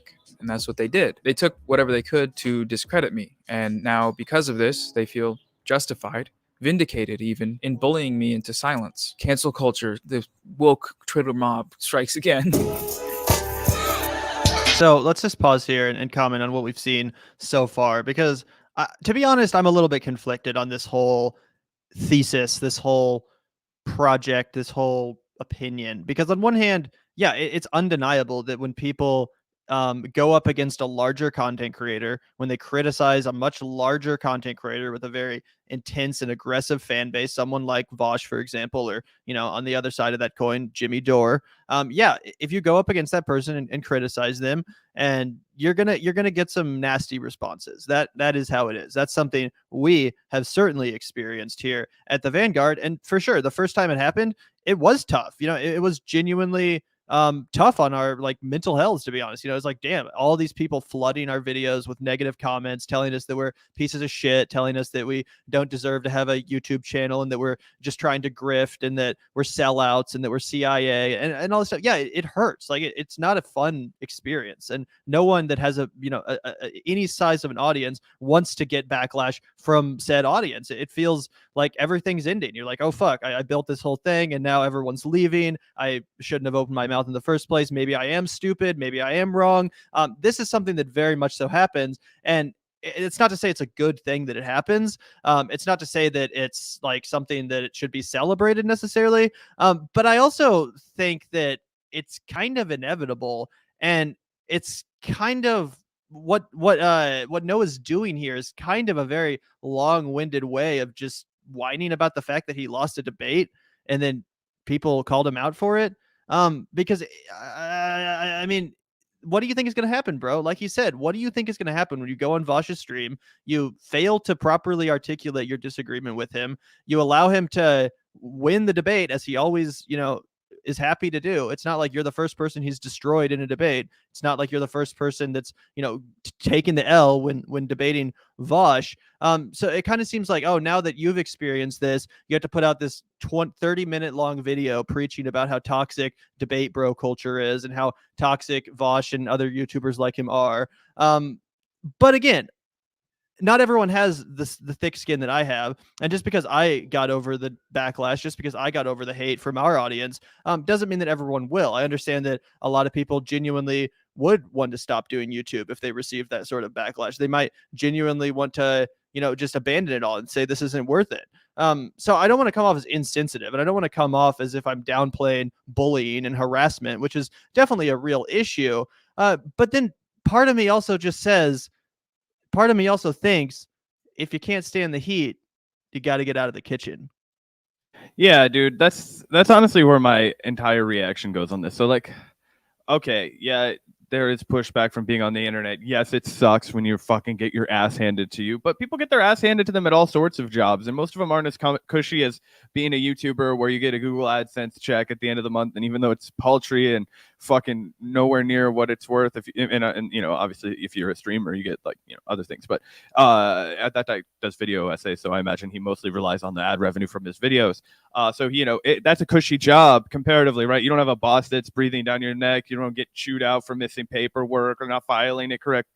or, being 15 minutes late to work because your kid had some shit go on or whatever, right? You don't ever get reamed for that. You get to read things that are not super nice to you in the comment section and try and gather it for feedback. Like, yeah, it's kind of tough to bitch about that, right? And that's what makes it hard when you like actually are all in your feelings about it as a content creator. Like, of course it fucking is real when you're a content creator. We're all living in our own bodies and, have our own understanding of the reality of the world. And when you're making content like this and you get an ocean of hate, of course you're insecure. You hate yourself. You want to fucking die inside. Sometimes I didn't leave bed for a couple days because I would be so fucked up and like worried that our channel was going to die and that I'd fucked it up and that like, it was going to like result in all these different things. All those fears are real, but those are just the anxieties of work in this capacity, right? And if you were a doctor, you would have all kinds of stressors from your career that, resulted in life and fucking death, right? Or so maybe this isn't, not everybody's meant to be a doctor, not everybody's meant to be a live streamer, but it would seem like a massive case of the pot calling the kettle black for somebody who literally does a daily show where I critique other live streamers, for me to be all pissed off and when another live streamer comes out after me. Like, no, like you have to understand, like, even if on the surface level you're like, fuck that person, they're completely wrong, whatever, you also have to accept the fact that they have the right to do this. They have the right to attack your fucking reporting. If Emma Vigilant wants to wake up tomorrow and starts the Vanguard boys are fucking douchebag misogynist channel and cut all the clips of the shit we've said about her that's super negative and like, clobber us for it and make us look like these like hyenas monsters, like we wouldn't be cheerleading for that to be censored. We'd just be like, hey, this is the reality of like what happens when you're on the internet, and it might suck for us for like a couple months, but that's what you have to fucking deal with. And that's my message to this guy, is like, of course it fucking sucks. And yes, you're going to get bullied. You fucking tried to make a career on the internet. And it's like, shouldn't you have to stand for this? It's like, man, I don't know. How else are people going to articulate what they fucking think to you? You open up the ability for you to articulate what you think to the world. The world's going to articulate what it thinks back to you. And sometimes it's a mob wave that's all fucking, from other content creators who aren't interested in your kind of shit, right? Make a $2 Patreon thing and then engage with your audience through Patreon if you want to get better feedback that way. And that way it's not much of a fucking cost prohibitive barrier, right? But you can still engage with the people who really, are interested in your content. That way you can kind of get around that if it really is hard for you to sift through all that, because I understand it can be overwhelming. If you're getting just thousands and thousands and thousands of negative comments, talking about how you're the dumbest person alive, like, wow, why are you like, blah, blah, blah, blah, blah, blah, whatever it is, mean things, right? Of course it's mean, it's unfriendly, it's hurtful. But it's the reality of doing this. And I just think you have to understand that at the end of the day, being able to have the position that we have, even at like Gavin and I always talk about, we're bottom feeders. We're literally the lowest of the barrel. But we have an intense privilege being able to do this for an audience at all. And it's so important that every single content creator remembers this. And it sounds so hokey and corny and bullshit when you say shit like this, but it's a reality. Obviously Gavin and I have put our heart and soul in the Vanguard for longer than it was even a YouTube channel, right? It used to be a blog that nobody read. We've really fucking dreamt this up and pushed it as hard as we could. But there's also some luck, some timing, the fact that we have each other, that, we didn't just, we weren't just meaningfully, we wouldn't have done this fucking podcast without each other. So there's elements of luck and circumstances, all those kinds of things. So we feel really fortunate, because we're not in the meat grinder in the same way that everybody else is, or the majority of people are. Right. So I think you have to look when you're feeling so pissed off about all of these kinds of things. It's just kind of like being grateful, right? Like learning how to do that. And then I think this is just one of those issues you got to brush off, but maybe I'm insensitive. Right. Obviously other people do have a lot thinner skin than us, and harassment and bullying online can really affect people in a negative way. We're not trying to downplay that at all. I guess kind of the issue I have more with this is that it's like, again, Noah's not the first person to lose a debate to Vaush, and I never saw Noah, weighing in when someone else was getting this treatment. It's only after it happens to you that you're going to put out this 2 videos in a row trying to kind of, do this pity party. Essentially, I was harassed, I was bullied, look at all these tweets. It's like, okay, anyone with a large profile could find 100 examples of negative tweets about themselves or negative comments. We get hate from all different sections of the online left, and we try not to sit here and moan about it and whine about it because, as you said, Zach, we're very privileged to have this job in the first place. And if anything, I appreciate the accountability. I appreciate hearing people's pushback, even when it does frustrate me. So while he does make some good points here about the broader toxicity of the space, I think some of that he's just kind of interpreting in a little bit of a too personal way, where he should just see it comes with the territory. And yeah, if you're going to be dealing with a guy like Vaush, who's very aggressive, very intense when it comes to his opinions, then you kind of just have to expect that. And that's not to say that Vaush has always conducted himself in the most professional way or the most sensitive way. Of course he hasn't. But again, that's nothing new. That's always how he's been. And to be honest, that's the appeal for a lot of folks, in the same way that on, again, the other side of the coin, Jimmy Dore takes a very aggressive approach to his critics, and he'll excoriate people. I've also defended his right to do that, because I think that, especially on the left, we need more aggressive voices. We need more people that aren't afraid to really express their opinion in a strong and uncompromised way. And also just a personal thing, I enjoy the drama. I like when people get worked up and yell at each other in debates. There's an element of theater to that. So all of these things have to be considered. And again, I know I don't speak for everyone. I don't claim to. I'm simply speaking for myself and my opinions and experiences. But as someone that has gone through the exact same thing that Noah describes here, again, my message would just be that, one, if you can't handle the heat, get out of the kitchen. Don't engage with debate lords if you don't want to deal with the consequences of it. And two, it's going to get better. It's going to go away. That's what happened to us. For a couple months, our channel was flooded with hate, negative reactions, negative comments. And then guess what? We were able to build a more reasonable audience, an audience that actually appreciated our perspective and point of view, and didn't just want to have everything that they believed affirmed by us constantly in an echo chamber type of fashion. So Noah, it's going to be fine. You're going to build back better, bro. I promise. You're going to be happier in a month from now when you've purged all of the Vaush sycophants out of your, community, and you have an audience of people that actually, is interested in your perspective. It isn't just, here to hate on you and dunk on you and call you names. It's going to be fine. Yeah, and that's really all it is it's just like, hey man, you gotta just kind of take the L and move on and try not to, I don't know. People in glass houses can't throw stones, right? So I've said some shit that was kind of mean to people like Cenk Uygur, right? Or whoever's balls I was breaking that day when I was on like a kind of a comedic tangent. So, people can say whatever the fuck they want about me, and it's really not my place to get mad about it. If I do, I try and meld in private. Sometimes I'm not that good at it and I get melded on the fucking podcast, but I try and keep that to a minimum. But anyway, it does look like we've got some super chats to address really quickly. Thanks so much, Isabel. Is that Jimenez, older people gravitate to Facebook because it makes connecting with friends you haven't seen 30 to 40 years easy to do. Be nice to us, we vote. Yeah, no, mostly, again, just like a quick boomer joke, right? Gavin still has a Facebook, and I would call him a boomer for using it. I'm like, what the fuck, you want to get memes like a month late? It's like, yeah, this was on Twitter 8 weeks ago, and now I saw it on Facebook because somebody took a picture of it and put it on fucking Facebook. No, I'm just teasing because I don't use it. That's, Yeah, obviously, no offense. We weren't talking shit. And yeah, I do have a Facebook for the same reason that you do. It well, not because 40 years, but it makes it easier to connect with family members and friends you might have lost touch with or live in a different part of the country than. I totally understand why people use it, and no shade intended whatsoever. But thank you for the $5. Really appreciate that, Isabel.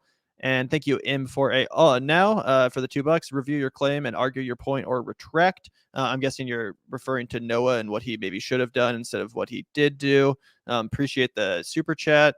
And thank you, Red Mage, for the $5. The tweets he cites go by so fast you can't review them. And yeah, that's something a lot of people have pointed out too. It seems like this guy did kind of, cherry pick some negative tweets, tried to find the ugliest possible representations of Vaush's community, without, also, because to be honest, I was paying attention to this reaction and this drama for the sake of our show. I was looking on Vaush's subreddit. And a lot of people were actually saying, like, hey, guys, like, don't dogpile Noah. Don't comment shit negative on his video. That's only going to prove the point he's trying to make here. Like, let's be better than that. Let's be civil. Let's, discuss this in a reasonable way. So I think, yeah, he wasn't quite giving enough credit to Vaush's community. And by the way, obviously, you guys know, I disagree with Vaush, like, all the time. I'm not a huge fan of his political opinions. But that being said, just to be fair to his community, yeah, a lot of them I saw were very receptive to Noah's criticisms. They were, saying that we should be civil about this. We shouldn't dogpile the guy, et cetera, et cetera. So I think that's also a piece of this that Noah did omit. Yeah, and I know, honestly, the ones that he does cherry pick, they're not that bad. Like Gavin and I, we've gotten some fucking crazy people that send us emails, and honestly, at this point, you just laugh when they're extra crazy. Like, with that, if you put like a little headline that's like "Love the Vanguard," and then we like click on it, and it's like all capital letters, "You guys are disgusting fucking pieces of shit," and all that kind of stuff. So, like, I mean, if he doesn't have examples like that, then he can really buck up a little bit. But I'm mostly kidding. So everybody's threshold for internet mockery is low, and whatever. It is what it is. But yeah, I also don't love the debate bro thing, which is why I was thinking maybe I would be sympathetic to his argument. But it's just like, why would you go and participate in something that you don't think is a good idea? That's why I don't fucking do that. I'm like, oh, it's just going to be Vaush using all of the old techniques in the Debate Me Bro book, where he's been seasoned better than almost anybody else on the internet by doing this day in and day out for fucking years. And then I'm supposed to go on there and fucking pretend. It's like, why would I go fucking play golf with fucking Tiger Woods? Like, and that's a bad example, because there's like, my ideas I do value and I think would in a objective way stand up on their own. But there's so much more to debating than that. It's not just go up here, make your point, and then it's like twist your words around, come back, get aggressive, posture, all these things that I'm just like, no, I would rather just do my show with Gavin, and that's how I'd get my opinions out on what happens. And then maybe, god damn it, if we get dragged into it, we'll debate you about this for like 30 fucking minutes, because then I'll get tired of it, and I'll be like, ah. Yeah, exactly. Anyway, thanks so much for the super chat, Red Mage. Also, thank you, Ramian, for the $10. Really appreciate that. You are the entrepreneurs of Vanguardism. You should call your show the Nep Men. Not quite sure what you're referring to. I don't know what in the Soviet Union. So this is something I Googled, because I don't want anybody to think that I'm smarter than I am. I'll put my cards on the table, but I saw the super chat go by, and I was like, what the fuck is this? Is this a slight at us, Ramium? You getting pissy with us today? No. In the Soviet Union, I'll read what the definition of the NETmen. It stands for New Economic Policy Men, were business people in the early Soviet Union who took advantage of the opportunities for private trade and small-scale manufacturing. Gavin and I are anything if not the least savvy business people on earth, but I appreciate that if that was meant as like a vote of confidence for our ability to take over with our show, because we really don't have a lot of economic ambitions. We're not out here like fucking investing in stocks and shit. Yeah, absolutely. Thank you so much for $10 though, Ramian. Really appreciate that. And thank you also, Clave Sounds, for the $2. What did Dor say about you guys? I didn't see it. Well, we're not going to rehash the whole fucking drama here, but the short story is we did an interview with Ryan Grimm. We didn't ask Ryan the exact questions that Jimmy wanted us to. So then he started spamming our chat, demanding that we conduct the interview in a different way. When we called him out for having not conducted a hardball interview of Ryan Grimm ever, he basically got even more triggered, started screaming at us in our DMs, in my opinion, acting totally petty and narcissistic, and just weird behavior where it's like, oh, you're not allowed to talk to this person who's my enemy unless you do it on my terms. It's bullshit. We have our own channel. We'll talk to whoever the fuck we want, however the fuck we want to. And that is what it is. You can fucking deal with it. So that was the issue. Again, it's all old drama. It's all water under the bridge as far as I'm concerned. But yeah, it basically came down to the fact that we asserted our own editorial control of our show instead of doing it the way he wanted us to, which apparently he took issue with. But that's kind of the gist of it. Yeah, it is what it is. But if you were all done reacting to that debate video, Gavin, I did have something extra spicy that I wanted to play for our audience. Oh, did you have one more?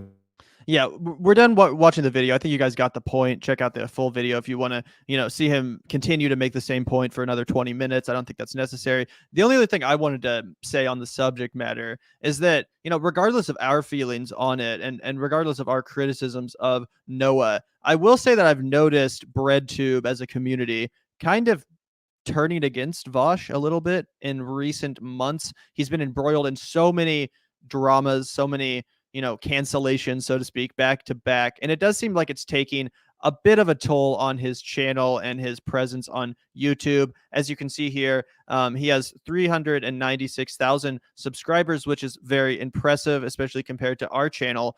But this has actually dropped over 4,000, almost 5,000 subscribers since just a month ago. So this dude is bleeding subscribers at this point. Again, regardless of how I feel about Noah's criticisms and regardless of how I felt about the whole J.K. Rowling drama, it seems like he's genuinely pissed off a pretty fat section of his audience, which is ironic because, you know, he's kind of, in a sense, experiencing the same kind of backlash from his audience that Noah described experiencing from his audience. So, you know, that's worth noting. But yeah, if you see here, you know, his videos obviously still do far better than ours. But this video that Noah Samsen released called the Vaush Effect just yesterday or the day before, it already has 1,500, or sorry, it already has 150,000 views. I can't speak today. That's more views than Vaush has received in any of his recent videos going back a couple weeks now, besides this one about Ben Shapiro. So again, it is what it is, but it looks like, you know, some of BreadTube is low-key turning on Vaush. He's bleeding subscribers. His views are not up like they normally are. It seems like this criticism has taken a toll on Vaush and his channel, again, regardless of our opinion of its legitimacy. Yeah, to Vaush's credit, I know he was riding like a unique high with all the Ukraine shut that was going on. So maybe it was just like the divot and, you know, people who plugged it or stopped paying attention to that slightly. But yeah, I mean, clearly, you know, not doing great after what all started with really the J.K. Rowling's controversy and has continued to just kind of continue to roll. Yeah. And it seems like from Twitter as well, from what I've seen, it does seem like there's an emerging consensus that Vaush is, you know, kind of toxic. Even people like Lance from the Surfs has been calling him out more so than usual. So again, this is all just to, you know, report on the facts and give you guys an accurate picture of what's happening to this, you know, very large channel, one of the most prominent bread tubers out there, of course, that being Vaush. And the fact that it does seem like, you know, some of this criticism is actually sticking this time, as opposed to other instances in the past where it's kind of just slid off him like water off a duck's back. He is taking a bit of a beating for the recent drama. So that's worth, you know, noting. But what was it you wanted to get into, Zach? Oh, I had a spicy treat for everybody to end this live stream with. Gavin, if you could go ahead and share my screen really quick. So we were talking a lot about Tucker Carlson, and we mentioned that Tucker had recently interviewed Kid Rock, and you know, they had the segment that was going around where they were talking about what it's like to hang out with Donald Trump, what it's like to play golf with him, and all this kinds of stuff. And you're like, you know, if anything, Kid Rock is the ultimate fan of Donald Trump, and he just kicked off his tour in Indiana with this. So let's play it for everybody. We have a very special announcement from the 45th president of the United States of America.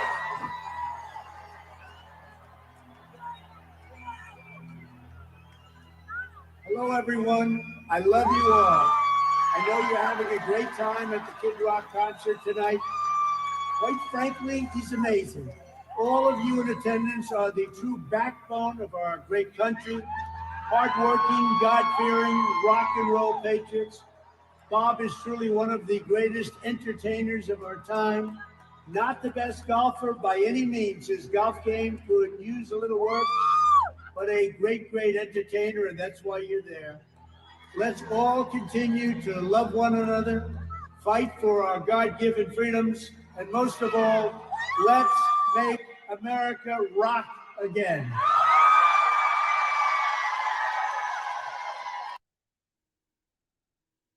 So fucking cringy, bro. And then, oh my God, but I just can't imagine. I can't imagine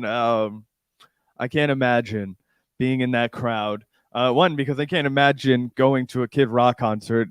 Maybe if I really needed to ball with the ball, Gavin, but that's the one Kid Rock song I know. But anyway, it's. Yeah, no, Kid Rock is so goddamn cringe. I haven't really listened to much of his music, but what I have heard is just, oh my fucking God, like that new song he put out about cancel culture and shit. Check that out if you haven't seen it yet. That shit is fucking hysterical. And yeah, it's also pretty goddamn funny. The Trump, the video resolution on this one's kind of low, but this hat literally says "Make America Rock Again."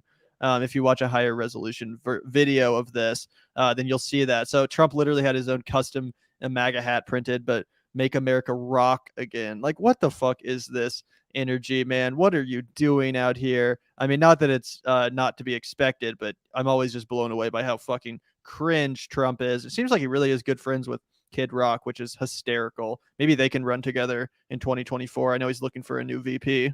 Yeah, well, that was one of the things that was hilarious about his interview with Tucker Carlson, which I don't think we reacted to on our podcast, but he's like, Kid Rock's there sitting, and he's like, and what's it like when you're talking to Trump out on the golf course? And he's like, well, man, he asked me all my opinions on shit, and I don't know. I don't like to speak out of line. I make dirty records, but he picked my brain. He want to know what I think about this here and that there, and what's going on in Iran and whatnot. So, I tell him what I think. I tell him, I'm like, that's what's happening when you guys are on the golf course. You're getting an insight from Kid Rock. All right.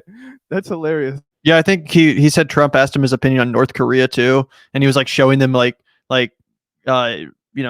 exclusive presidential briefings and maps and stuff and being like, what do you think about this, kid? Like, what's your opinion? Yeah, so fucking cringe. And thank you very much, Tool Droid, for the $14.20 super chat. Really appreciate that. I boycotted Kid Rock not because of his politics, but because of his music. Ba with the ba, Gavin. See, that was the one it's ba with the ba, da bang a dang diggy diggy diggy. Like, I'm not kidding. This is the in the punk scene in Kansas City. It used to be a joke for a long time, and like the DIY punk crowd to just like open by like covering ba with the ba by Kid Rock, and they would all just go. Anyway. That's hilarious. Well, thank you so much for the super chat, Tool Droid. That's genuinely funny. And yeah, God, I really can't imagine listening to the dude's music. Obviously, it's not really my style in the first place, but especially given his recent political content, yeah, no way. But thank you so much for the super chat. And also, it looks like Drew saw Kid Rock at Woodstock '99. That was a legendary concert from everything I've heard. So that's pretty crazy. You were actually there, Drew. That's made funny. It out alive. Yeah, you made it out alive. LOL. Anyway, that's a very amusing note to end on. Oh wait, he also has that show with Sheryl Crow. I was just reminded of that. We were talking about that the other day because Sheryl Crow is still making music. I found just a few days ago. Yeah, what a fucking cringe machine. But yeah, like I said, pretty amusing place to end our show on today. We're all living in a simulation, guys, so don't take any of this too seriously.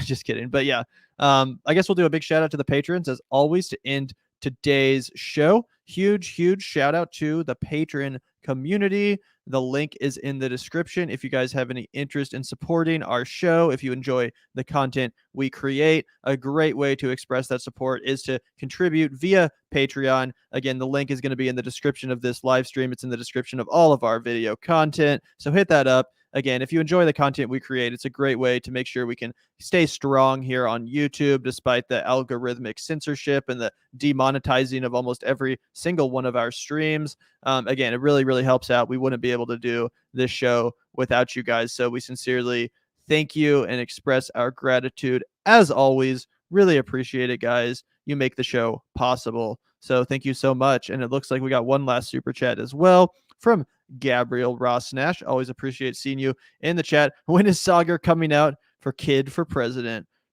We'll have to wait and see, man. But he did support The Rock. It's not outside of the realm of possibilities.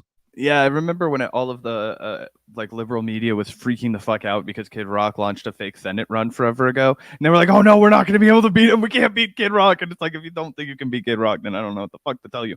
And also, John Sparrow, as another piece of Midwestern white trash, I reserve the right to judge Kid Rock all I damn well please.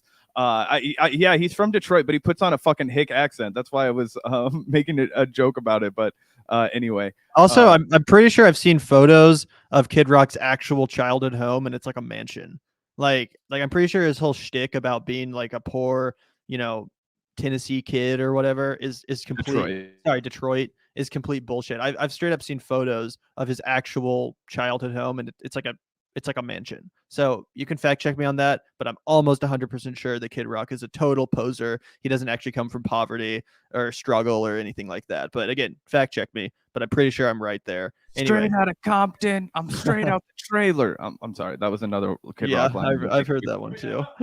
Anyway, thanks for all the positive feedback too from you guys in the comments. Always really appreciate seeing the feedback.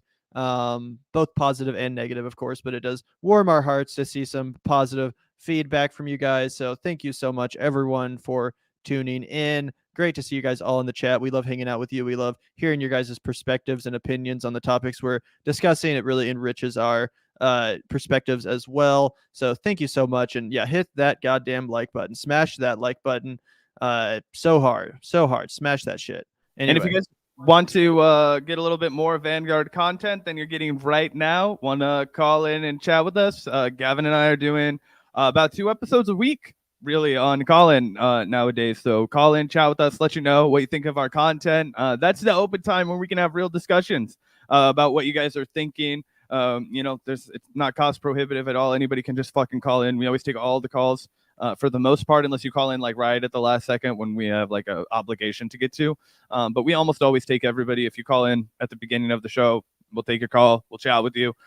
So we really appreciate you guys. As we mentioned earlier, over the last 2 years, we've gotten much better at taking feedback. So we don't maul when you. But anyway, thanks so much, guys, for tuning in. And peace out, guys. And yeah, as Zach said, make sure to follow us on Callin. If you haven't already, download the app. We'll probably be going live over there tomorrow and taking some questions from you, comrades. So yeah, if you haven't already, download the Callin app. That's Callin, and follow the Vanguard. We're trying to up our numbers on there as well, up our sub count, and we really appreciate the support, guys. So again, thank you so much. Really appreciate the kind comments from everyone, and I hope you have a great rest of your weekend. Hope you're able to relax, spend some time with friends and family, soak in the sun if it's beautiful where you guys live, as it is here in Kansas City.